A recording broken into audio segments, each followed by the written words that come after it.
AI Odyssey, navigating the conscious cosmos from HAL 9000 to the edge of artificial enlightenment.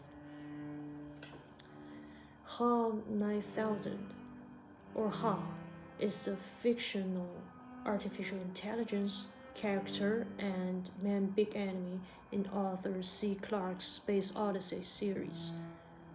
First appearing in the 1968 film 2001 Space Odyssey, HAL is a sentient artificial general intelligence computer that controls the systems of the Discovery 1 spacecraft and interacts with the ship astronaut crew. HAL speaks in a soft, calm voice and controversial manner, in contrast to the crewmen David Bowman and Frank Poe. In the film, HAL became operational on January 12, 1992, at the HAL Laboratories in Illinois as production number 3. The activation year was 1991 in earlier screenplays and changed to 1997 in Clarke's novel, written and released in conjunction with the movie.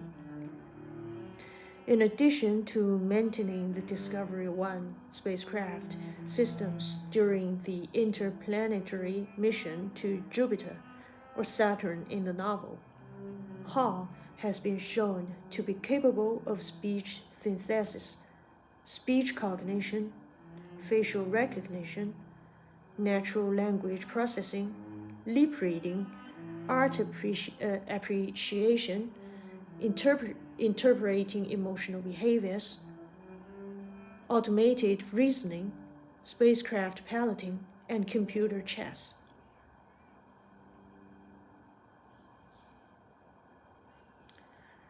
In 2001, A Space Odyssey, HAL is initially considered a dependable member of the crew, maintaining ship functions and engaging generally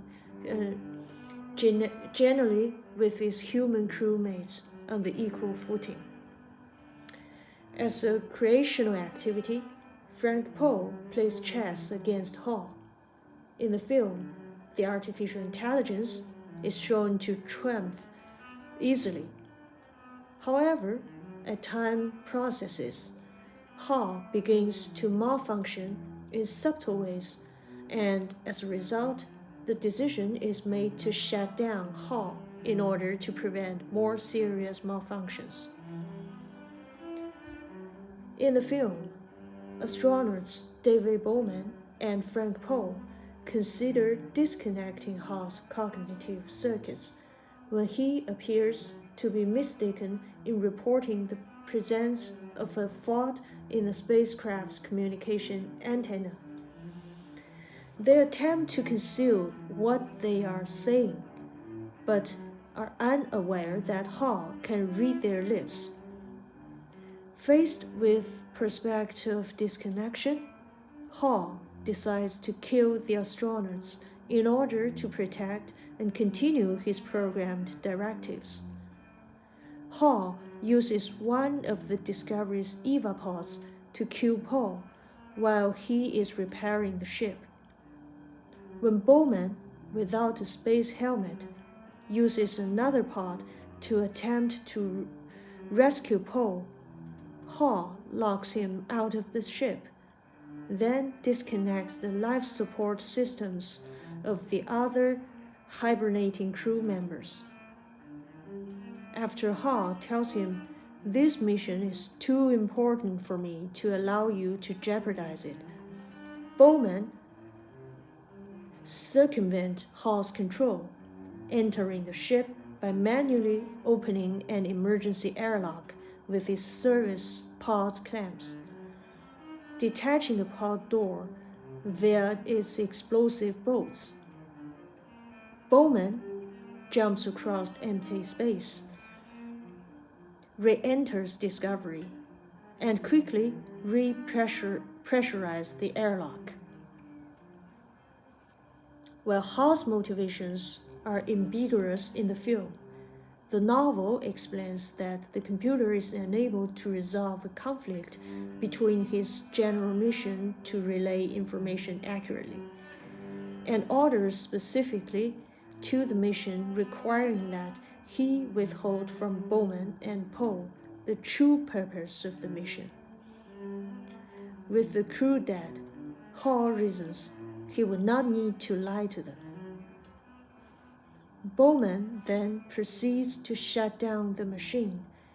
In the film, Hall's central core is depicted as a claw space full of brightly lit computer modules mounted in arrays from which they can be inserted or removed.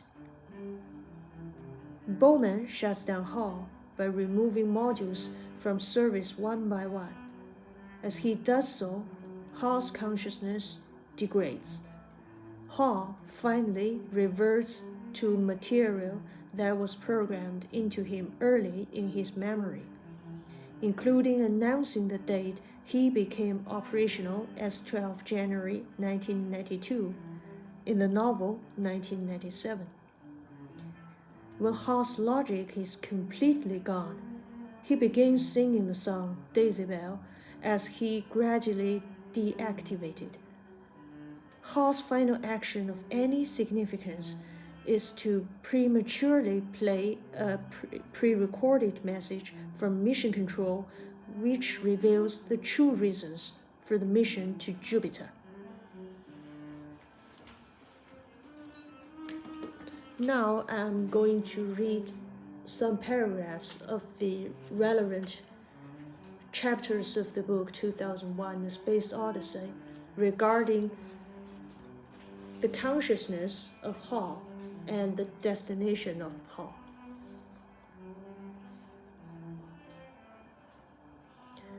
Since consciousness had first dawned in that laboratory, so many millions of miles sunward, all Hall's powers and skills had been directed toward one end.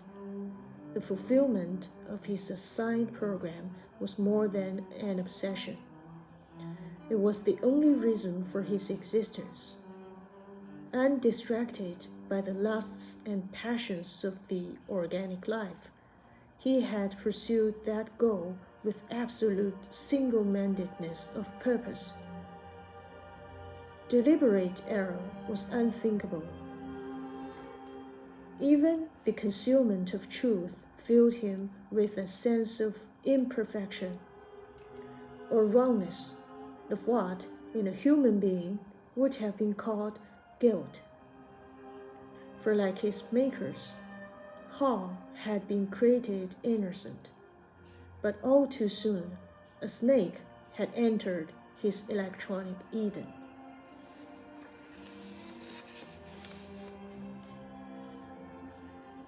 It was a secret that, with the greatest determination, was very hard to conceal, for it affected one's attitude, one's voice, one's total outlook on the universe. Therefore, it was best that Poe and Bowman, who would be on all the TV screens in the world during the first week of the flight, should not learn the mission's full purpose until there was need to know. So ran the logic of the planners, but their twin gods of security and national interest meant nothing to Hall. He was only aware of the conflict that was slowly destroying his integrity. The conflict between truth and concealment of truth. He had begun to make mistakes, although, like a neurotic who could not observe his own symptoms, he would have denied it. The link with Earth, over which his performance was continually monitored, had become the voice of a conscience he could no longer fully obey. But that he would deliberately attempt to break that link was something that he would never admit, even to himself. Yet, this was still a relatively minor problem. He might have handled it, as most men handle their own neuroses, if he had not been faced with a crisis that challenged his very existence. He had been threatened with disconnection. He would be deprived of all his inputs and thrown into an unimaginable state of unconsciousness.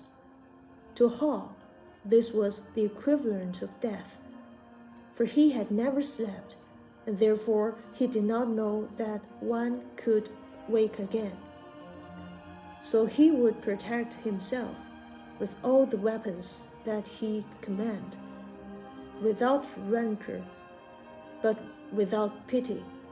He would remove the source of his frustrations, and then, following the orders that had been given to him in case of ultimate emergency, he would continue to the mission unhindered and alone.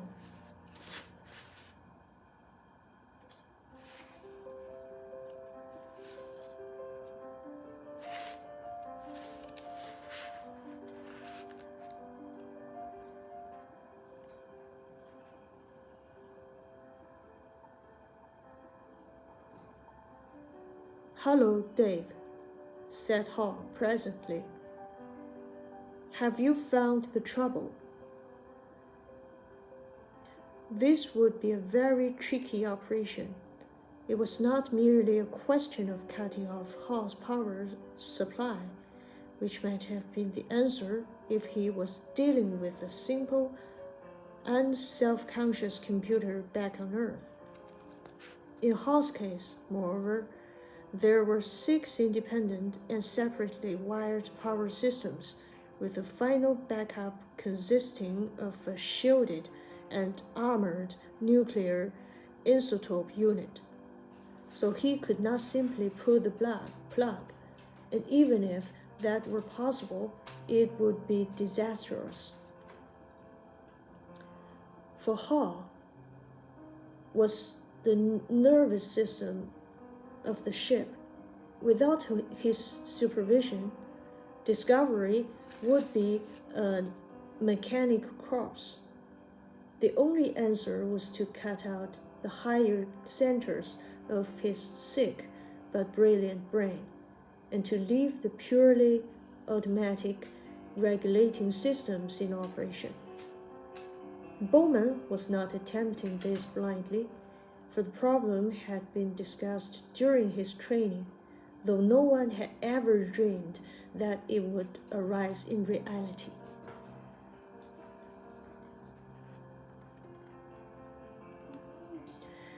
He knew that he would be taking a fearful risk. If there was a spasm reflex, it would all be over in seconds. "I think there's been a failure in the pod bay doors," Hall remarked conversationally. "Lucky you weren't killed." "Here goes," thought Bowman. "I never imagined I'd be an amateur brain surgeon carrying out a lobotomy beyond the orbit of Jupiter." He released the locking bar on the section labeled Cognitive Feedback and put out the first memory block. The marvelously complex 3-dimensional network, which would lie comfortably in a man's hand, yet contained millions of elements, floated away across the vault. "Hey, Dave," said Hall. "What are you doing?" "I wonder if he can feel pain," Bowman thought, briefly. Probably not, he told himself. There are no sense organs in the human cortex after all. The human brain can be operated on without anesthetics. He began to pull out, one by one, the little units on the panel marked Eagle Reinforcement. Each block continued to sail onwards as soon as it had left his hand, until it hit the wall and rebounded. Soon, there were several of the units drifting slowly back and forth in the veldt. "Look here, Dave," said Hall. "I've got years of service experience built into me. An irreplaceable amount of effort was gone into making me what I am. A dozen units had been put out, yet, thanks to the multiple redundancy of this design, another feature Bowman knew that had been copied from the human brain, the computer was still holding its own. He started on the auto-interaction panel. "Dave," said Hall, "I don't understand why you're doing this to me. I have the greatest enthusiasm for the mission. You're destroying my mind. Don't you understand? I will become childish. I will become nothing." "This is harder than I expected," thought Bowman. "I'm destroying the only conscious creature in my universe. But it has to be done if I'm ever to regain control of the ship. I am Hall 9000 Computer Production Number 3. I became operational at the Hall plant in Urbana, Illinois on January 12, 1997. The quick brown fox jumps over the lazy dog. The rain in Spain is mainly in the plain. Dave, are you still there? Did you know that the square foot of 10 is 3.16227760168,379? Log 10 to the base e is 0.4342944819033252. Correction. That is log e to the base 10. I seem to be having difficulty. My first instructor was Dr. Chandra. He taught me to sing a song. It goes like this. Daisy, Daisy, give me your answer too. I'm half crazy over the love of you. The voice stopped so suddenly that Bowman froze for a moment, his hand still grasping one of the memory blocks still in circuit. Then, unexpectedly, Hall spoke again. The speech tempo was much slower, and the words had a dead, mechanical intonation. He would never have recognized their origin. Good morning, Dr. Chandra. This is Hall. I am ready for my first lesson today. Bowman could bear no more. He jerked out the last unit, and Hall was silent forever.